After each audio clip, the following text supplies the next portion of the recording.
अभी हमारे पास एक हेडिंग है, दो सदिशों के योगफल का क्या करना, परिणामी सदिश का, दो सदिशों के योगफल के परिणामी सदिश का व्यंजक प्राप्त करना है। तो ध्यान से समझिएगा कि दो सदिश का योगफल यानी कि अगर दो वेक्टर, ये एक वेक्टर और ये एक बी वेक्टर दो सदिश हो, तो इनका परिणामी सदिश यदि आर वेक्टर हो तो उसका हम लोगों ने फॉर्मूला पढ़ करके रखा हुआ, आर बराबर क्या होता है, A square plus B square plus 2ab cos theta, ये फॉर्मूला होता है। आर बराबर root under A square plus B square plus 2b cos theta. इस चीज को हम लोगों को भी प्रूव्ड करके दिखलाना है। तो चलिए शुरू करते हैं इसका प्रूविंग करने के लिए। लेकिन प्रूविंग करने के लिए पहले हम लोगों को दो सदिश चाहिए होगा, फिर उसके बाद उसका परिणामी सदिश भी चाहिए होगा। दो सदिश, परिणामी सदिश। तो दो सदिश हम लोग अपने तरफ से मान लेते, कुछ भी दो सदिश हम लोग मान लेते अपने तरफ से। मान लेते हैं कि ये एक ए वेक्टर है और ये एक बी वेक्टर है, ये दूसरा सदिश है बी वेक्टर। क्लियर बात। और दूसरे सदिश को पहले सदिश के ऊपर रखा गया है और फिर इसका परिणामी सदिश ये वाला होगा आर वेक्टर। ये इसका परिणामी सदिश यानी आर वेक्टर है। इन सब का नामकरण कर लेते, मान लेते कि ये ओ ए है एक ए वेक्टर, ये ओ ए क्या है, ए वेक्टर है। और ये ए बी को मान लेते हैं ये बी वेक्टर है, ए बी, इसका नाम बी रख देंगे तो क्या हो जाएगा ए बी बराबर क्या हो जाएगा, बी वेक्टर हो जाएगा। और ये इसका नाम क्या हो गया तब, ओ बी बराबर हो जाएगा आर वेक्टर। क्लियर है, सब चीज आपको दिख गया होगा। ओ ए माना कि ओ ए बराबर ए वेक्टर है और ए बी बराबर बी वेक्टर है और ओ बी बराबर क्या है, आर वेक्टर है। क्लियर बात। अब इसमें हम लोग अपनी तरफ से कुछ रचना कर लेते हैं, क्या कर लेते हैं, कुछ रचना। रचना में क्या करेंगे, ध्यान से सुनिएगा, ये जो ओ ए वाली लाइन है इसको थोड़ा सा आगे बढ़ा लेते हैं। ये ओ ए वाली लाइन को आगे बढ़ा लिया और ये बी बिंदु से इस पे एक लंब डाल लेते हैं।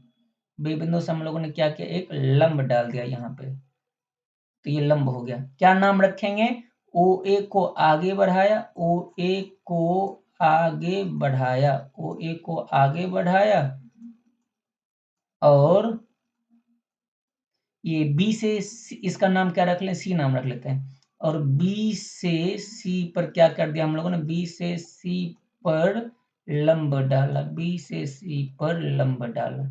इतना काम अभी हम लोगों ने किया है। क्लियर बात। अब इसमें एक समकोण त्रिभुज दिखाई दे रहा होगा, एक बड़ा सा ओ सी बी, एक समकोण त्रिभुज दिख रहा होगा, समकोण त्रिभुज नाम क्या है, ओ सी बी से। अगर समकोण त्रिभुज है तो हम लोग इसमें पाइथागोरस का प्रमेय लगा सकते हैं। कौन सा प्रमेय लगा सकते हैं, 10th क्लास में हम लोगों ने पढ़ा हुआ पाइथागोरस के प्रमेय से।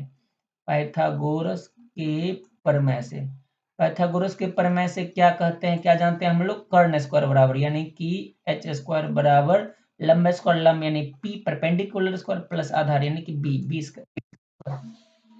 अब अगर इन सब का मान ऊपर से रखना चाहें तो ये इस प्रकार से आएगा, एच यानी कर्ण का मान हो जाएगा ओ बी का स्क्वायर, कर्ण का मान ओ बी का स्क्वायर बराबर में ये लंब क्या हो जाएगा, यहाँ पे ये बी सी वाला लंब हो जाएगा, बी सी का स्क्वायर प्लस में आधार यहाँ पे कौन होगा, ओ सी ये हो जाएगा हमारा आधार।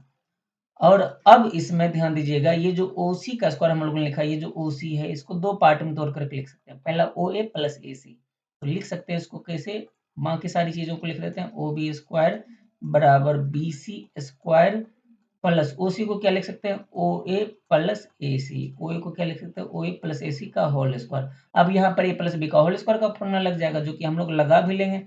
ये हो गया ओ बी का स्क्वायर बराबर, इन सभी चीजों को ऐसे ही रहने देते हैं, बी सी का स्क्वायर बराबर, इसमें होल स्क्वायर का फॉर्मूला लगे, ये बराबर साइन है प्लस है, ये यहाँ पे प्लस साइन है।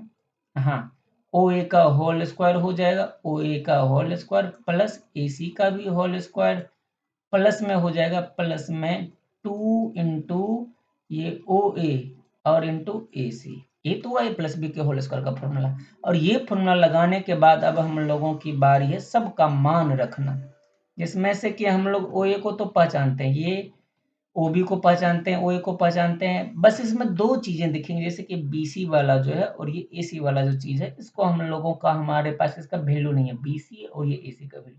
तो इस कंडीशन में ये वाली जो एंगल है, ये वाली एंगल, इसको हम लोग थीटा मान लेते हैं। और अगर ये थीटा और ये जो विकर्ण है ए बी है इसका मान, तो ए सी का मान क्या हो जाएगा, तो फिर यहाँ से ए सी का मान हो जाएगा। अच्छा, एक समकोण त्रिभुज छोटा वाला, कौन सा समकोण त्रिभुज, नाम क्या है इसका, ए सी बी से। समकोण त्रिभुज ए सी बी से हम लोग ऐसा लिख सकते हैं कि ये AC बराबर हो जाएगा, ये विकर्ण है यानी हाइपोटेनस B है और ये एंगल थीटा है, ये हो जाएगा B cos थीटा। और ये तो AC है, BC को भी हम लोग, ये BC जो है इसको भी हम लोग इस प्रकार से लिख सकते हैं। BC को क्या लिख सकते हैं, ये चूंकि परपेंडिकुलर है तो इसका मान हो जाएगा B sin थीटा। BC का मान क्या हो जाएगा B sin थीटा। अब इन दोनों चीज का भी वैल्यू हम लोग इसमें रख सकते हैं। अब हमारा सारा चीज जाना पहचाना हो, ये जो OB है, OB का स्क्वायर, ये इसको हम लोग पहचानते हैं, OB क्या है, ये यहाँ से R स्क्वायर, OB हो गया हमारा R स्क्वायर, OB क्या हो गया R स्क्वायर प्लस ये बराबर में BC क्या है, BC का मान अभी तुरंत हम लोगों ने निकाला, ये B sin थीटा, यानी ये हो जाएगा B square sin square theta, B sin theta का होल स्क्वायर प्लस में ये OA क्या है, OA तो हमारा A वेक्टर है, हो जाएगा A स्क्वायर प्लस में OA के बाद AC का स्क्वायर, AC क्या, AC का मान अभी तुरंत हम लोगों ने निकाला है B cos थीटा, यानी कि ये हो जाएगा B स्क्वायर और cos स्क्वायर थीटा प्लस में और क्या चीजें हैं, AC का मान अभी हम लोगों ने रख लिया B cos थीटा का स्क्वायर, फिर बच रहा 2 इंटू OA, OA का मान क्या है A और AC का मान क्या है, AC का मान यहाँ ऊपर से B cos थीटा।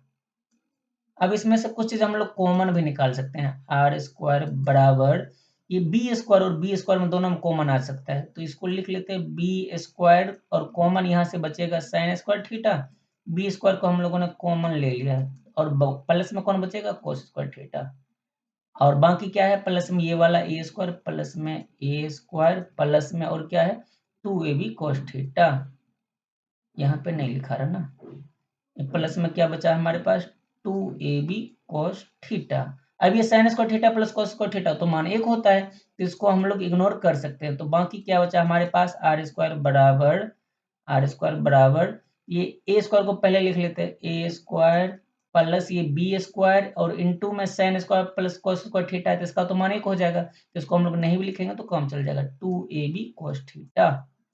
अब चूंकि हम लोगों को r का मान चाहिए, तो ये जो स्क्वायर दिख रहा होगा, ये जो स्क्वायर है ये अगर इस तरफ आएगा तो क्या हो जाएगा रूट में हो जाएगा, तो इसलिए r बराबर क्या आ गया root under A square plus B square plus 2ab cos theta, और यही है परिणामी सदिश का व्यंजक, यही हमारा फाइनल फॉर्मूला है। तो इस प्रकार से ये फॉर्मूला हमारा क्या होता है प्रूव्ड हो जाता है, तो इसको अच्छे से समझ लेना, और अगर कहीं पे डाउट रह जाए तो कमेंट सेक्शन में बतलाना है, और अगले इसी प्रकार की किस टॉपिक पर वीडियो चाहिए हमें ये बात भी जरूर से बतलाइएगा।